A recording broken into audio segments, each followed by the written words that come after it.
A Assembleia Legislativa lança a frente parlamentar em defesa da advocacia pública.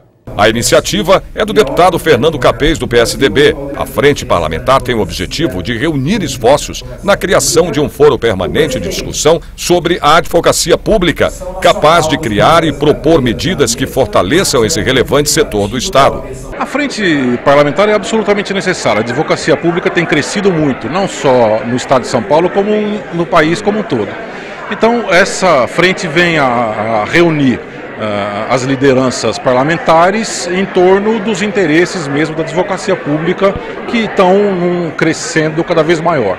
Então é uma iniciativa muito importante, muito louvável, que vai exatamente ao encontro dos interesses dos advogados públicos paulistas e brasileiros. A frente conta com o apoio de várias associações, como a APESP, a Associação dos Procuradores do Estado de São Paulo. O papel da frente parlamentar é exatamente trazer para o Legislativo paulista a discussão, a reflexão e a proposição de uma série de temas que envolvem a advocacia pública e que precisam caminhar, avançar institucionalmente para que, de fato, a advocacia pública cada vez possa prestar um trabalho melhor, um trabalho mais eficiente para a própria administração do Estado. Jorge Luff Neto veio representando o presidente da OAB, Ordem dos Advogados do Brasil São Paulo, Luiz Flávio Borges Ducho. Extraordinária essa iniciativa, porque vai reforçar ainda mais a advocacia pública, a defesa das prerrogativas dos advogados públicos, que são importantíssimos. É importantíssimo que eles tenham essa prerrogativa da independência, por exemplo, técnica, para poder melhor orientar o administrador. O deputado Fernando Capês fala da importância do lançamento da frente parlamentar em defesa da advocacia pública. O advogado público é aquele que defende os interesses do Estado, enquanto pessoa jurídica de direito público. Ou seja, é um advogado que prestou um concurso público difícil, portanto, advogado muito bem preparado, cuja função é defender o patrimônio do Estado e defender o Estado em todas as suas causas. Ora, esse tipo de profissional, como lida com o interesse público, como lida com o interesse da sociedade, ele precisa ter garantias, é preciso que a sua entidade a qual ele pertença tenha uma autonomia, uma previsão orçamentária que permita ele ter uma infraestrutura de apoio ao trabalho. Por essa razão, nós estamos aqui apoiando, por meio dessa frente parlamentar, todo tipo de ação que leve a fazer com que essa advocacia pública tenha cada vez mais estrutura e condições de trabalho. Senhor presidente, fui surpreendido hoje pela notícia de uma liminar concedida pelo Tribunal de Justiça, suspendendo a instalação das CPIs que vão trabalhar, deveriam começar o seu trabalho na data de hoje. É lamentável porque já está tão difícil reunir o quórum, colocar a casa em funcionamento, iniciar os trabalhos regulares, e quando isso surge a oportunidade, nos vemos surpreendidos. Eu que integro a Frente Parlamentar pela Autonomia Financeira do Tribunal de Justiça e do Poder Judiciário, que tenho pautado a minha atuação, sobretudo, para a melhoria das condições dos servidores do Judiciário. Muitas vezes isso se consegue não apenas com enfrentamento, mas nós que somos da bancada de sustentação do governo, temos também um papel de articulação, de conversa nesse sentido. E penso que o prejuízo pela paralisação dos trabalhos da CPI é um prejuízo que repercute diretamente na sociedade.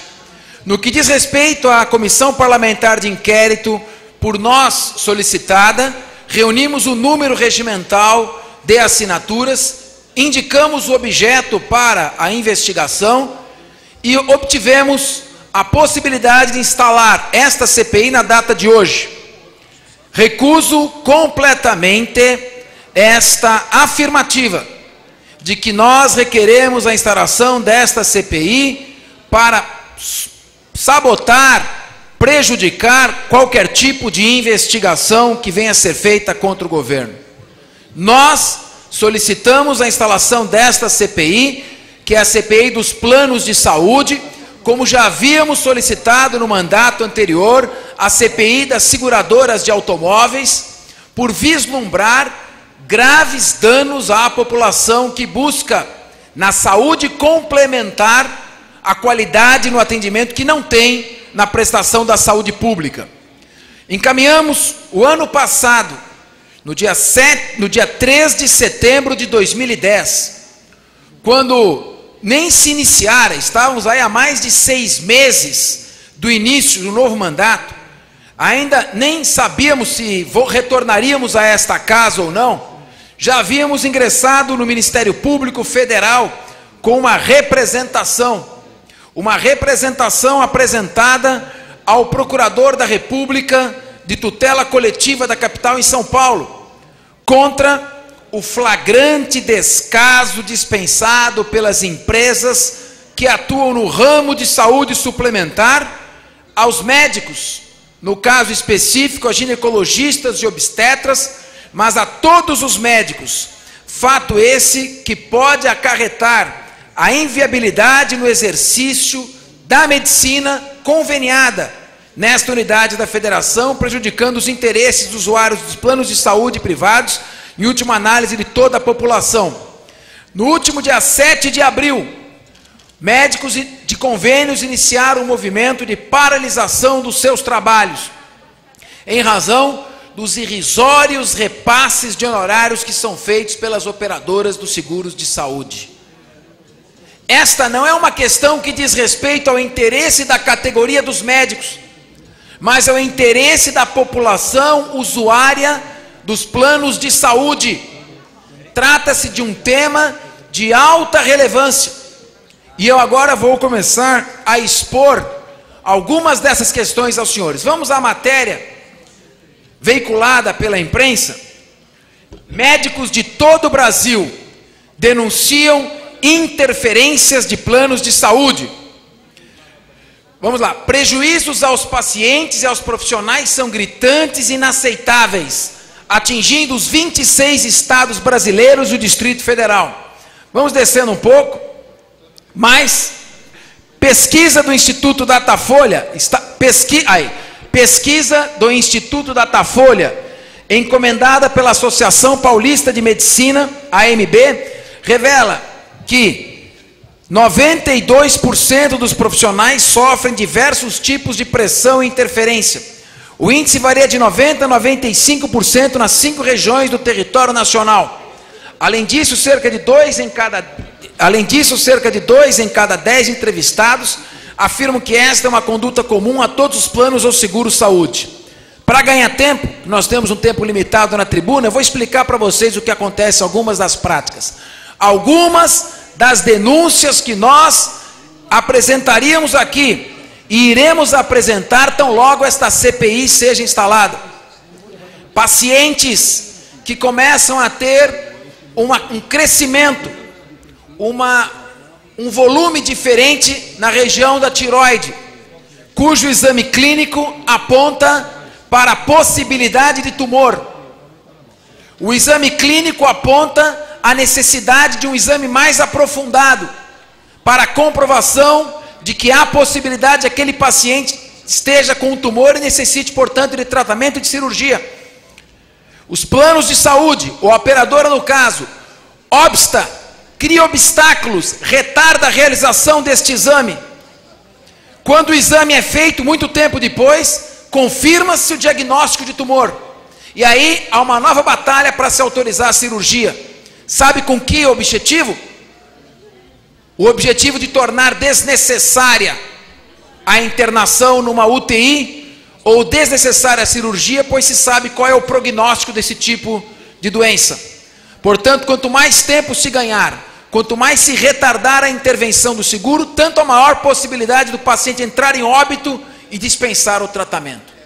Nós temos depoimentos de donos de operadoras de seguro dizendo que encheram 2 maracanãs de pacientes deficitários que foram expulsos, excluídos dos planos de maneira imotivada, arbitrária, abusiva. O Ministério Público Federal está investigando isto, e a CPI pretendia também investigar, porque a defesa dos interesses do consumidor é matéria de competência das Assembleias Legislativas dos Estados. E, portanto, tem plena competência para, em defesa dos consumidores desse tipo de serviço, proceder a esta investigação e a este esclarecimento. Mas mais do que isso, você que paga um seguro-saúde, você que está num plano de seguro-saúde, você sabia, se não sabia, você tem direito de saber, que uma cirurgia cardíaca é reembolsada ao profissional R$200, o mesmo que um penteado mais elaborado num cabeleireiro, que é cobrado, uma permanente, uma escova. Você sabia que um anestesista para uma cirurgia do coração recebe R$80 e que um obstetra para realizar uma cesariana é reembolsado em R$200, que a seguradora paga R$25 por consulta? Você deve estar se perguntando, sim, mas a tabela do SUS, a tabela do Sistema Único de Saúde, a gente sabe, paga pouco, não é a tabela do SUS, é a tabela de seguradora de saúde, de operadora. Em contrapartida, nós temos aqui denúncias de donos de operadoras que formaram verdadeiras fortunas, estão na lista da revista Forbes das 100 maiores fortunas do mundo. Justificável que tenha, o lucro é natural na atividade empresarial, mas a que custo? A CPI pretendia analisar os balanços para analisar e verificar qual a relação entre o lucro, o faturamento e o que é repassado para os profissionais da saúde. Se você vai a uma mesa cirúrgica, sabendo que o profissional que vai operá-lo, vai receber R$200, você se sente recompensado pelo pagamento que faz pelo seu plano de saúde? Será que esse é o interesse do médico ou o interesse do paciente, daquele que está lá e muitas vezes é compelido, além de ter que pagar a mensalidade do plano de saúde, ele é obrigado a negociar com o médico e pagar uma suplementação de honorários? Nós estamos falando de saúde, sistema de saúde suplementar, porque o sistema público de saúde não funciona adequadamente, são mazelas que vêm de décadas.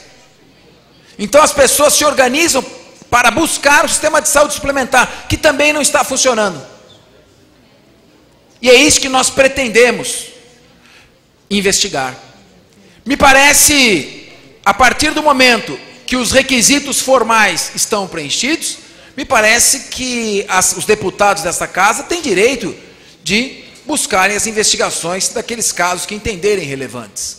Repito, nós não tivemos qualquer outra intenção ao protocolar o pedido de CPI, a não ser de reforçar o teor da representação que encaminhamos ao Ministério Público Federal. Uma representação de 18 laudas, repleta de fatos, recheada de fatos graves que estão sendo denunciados, para que o Ministério Público Federal fiscalize o trabalho e funcionamento da Agência Nacional de Saúde, porque cabe à Agência Nacional de Saúde fiscalizar as operadoras dos planos, fiscalizar se está havendo lucros abusivos.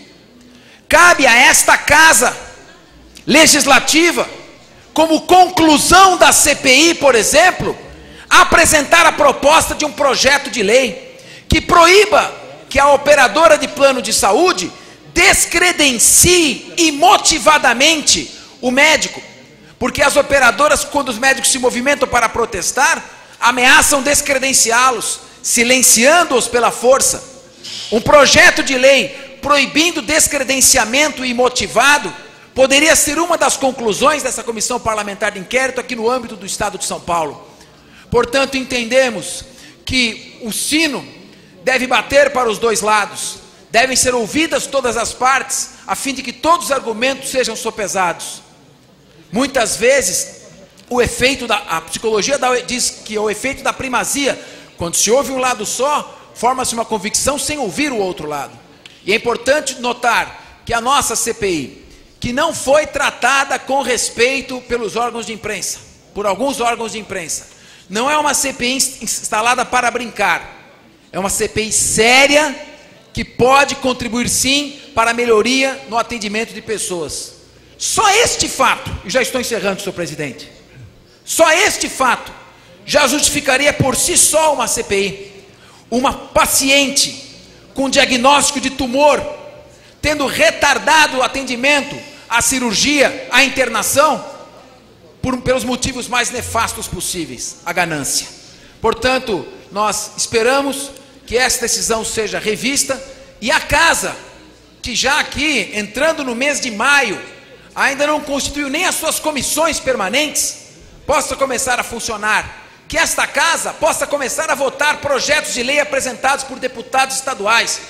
E nós vamos encaminhar sim uma questão de ordem à mesa, indagando se é ato vinculado ou discricionário colocar um projeto que está na ordem do dia em votação. Com a palavra